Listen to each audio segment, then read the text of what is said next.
भगवान शंकर को समर्पित किया गया एक लोटा जल हमें क्या प्रदान करता? भगवान शंकर की अविरल भक्ति हमें क्या देती?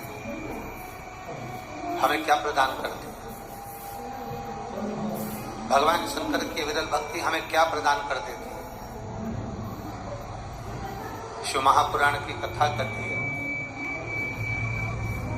मान लो कोई बड़ी सी घटना घटने भी वाली हो ना, तो मेरे शंकर को चढ़ाया गया एक लोटा जल आपको वो बल प्रदान कर देता है कि दुख की घड़ी में भी आपको मुस्कुराना सिखा देता है। तो समझ लेना कि वो शिव को चढ़ाया गया एक लोटा जल, वो भगवान शंकर को चढ़ाया गया एक लोटा जल है, वो शिव को समर्पित किया गया एक लोटा जल है, जो हमको बल प्रदान करता है, जो हमको शुद्ध भाव प्रदान करता है।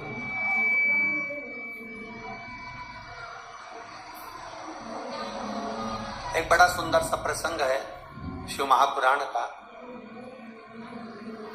एक राजा का बगीचा है, उस बगीचे में माली ने पपीता लगाया, सेब लगाया, अंगूर लगाया, एप्पल लगाया,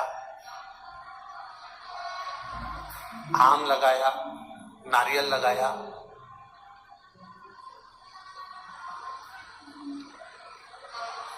माली ने बहुत सुंदर बगीचा तैयार करा है।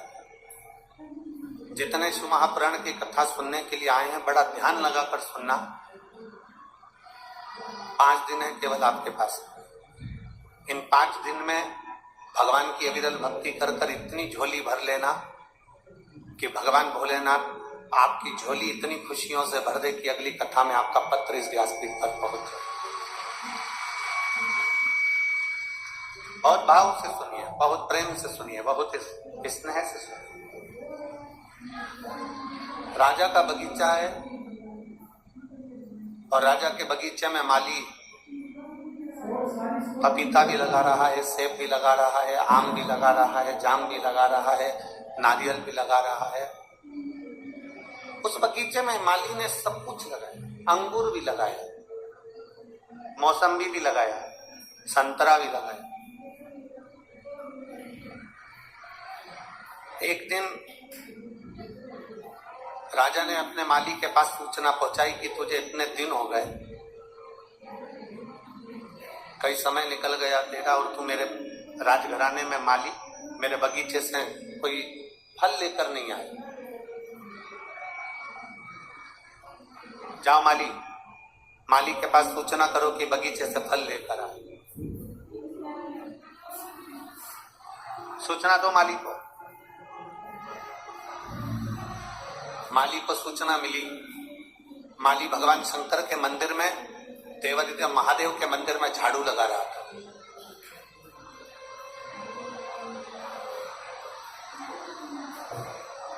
शिव की चौखट पर चले जाना, शंकर के मंदिर तक चले जाना, शंकर की अविरल भक्ति को धारण कर लेना, शंकर भगवान के चौखट पर पहुंच जाना, शिव महापुराण की कथा तक पहुंच जाना, या भगवान शंकर के मंदिर में जाकर एक लोटा जल समर्पित कर देना, या झाड़ू लगा देना, या पोछा लगा देना, ये कोई साधारण नहीं है।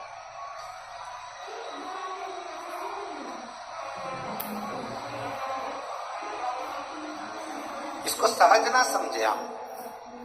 शिव के मंदिर में अगर आप एक लोटा जल चढ़ाने के लिए जा रहे हैं, शंकर के मंदिर में अगर आप पहुंच रहे हैं, शिवालय में आप पहुंच रहे हैं, शिव महापुराण की कथा में यदि आप पहुंच रहे हैं, तो ये ना सोचिएगा कि आप पहुंच रहे हैं।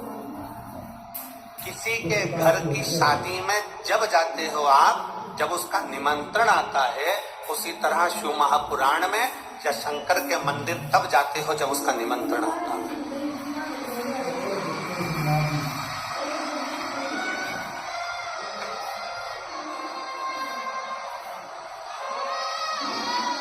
क्या पूरा फिरोजाबाद का प्रत्येक व्यक्ति इस कथा में आकर बैठ जाएगा क्या? नहीं। मैनपुरी का, आगरा का प्रत्येक व्यक्ति इस कथा में आकर बैठ जाएगा क्या? नहीं। फिरोजाबाद के पूरे आसपास के गांव के व्यक्ति कथा में आकर बैठ जाएगा क्या? नहीं। क्यों नहीं बैठता?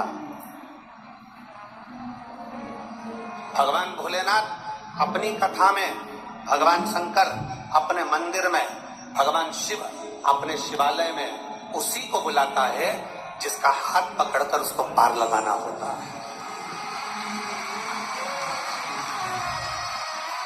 जिसका हाथ पकड़कर उसको पार लगाना है, उसी को अपनी कथा तक, उसी को अपने शिवालय तक, अपने मंदिर तक, अपने देवालय तक वो बुलाता है। और मैंने तेरे ही भरोसे बाबा, तेरे ही भरोसे हवा बिच उड़ती जावांगी बाबा, डोर हथो छड़ी ना मैं कटी जावांगी भोले मैं शंभु में। शिव बुलाता उसी को है जिसका हाथ पकड़ना होता है। शंकर मंदिर में जल उसी से चढ़वाता है जिसका हाथ पकड़ना होता है। शंकर अपने मंदिर में झाड़ू उसी से लगवाता है जिसकी झोली भरना होता है। शंकर अपने मंदिर की सफाई उसी से करवाता है जिसके दुख परमात्मा भोले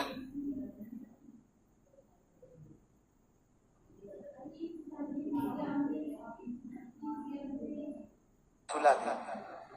देखिए, देवराज ब्राह्मण चोरी करने के बाद भी भगवान शंकर के धाम गया है। उसका एक कारण था कि देवराज ब्राह्मण की माता एक लोटा जल शिव को समर्पित करती थी। कितना जल? जम के बोलिए जरा, एक लोटा। और आप सबको कहूंगा, शिव मंदिर में प्रतिदिन एक लोटा पानी, एक लोटा जल अवश्य अवश्य चढ़ाना।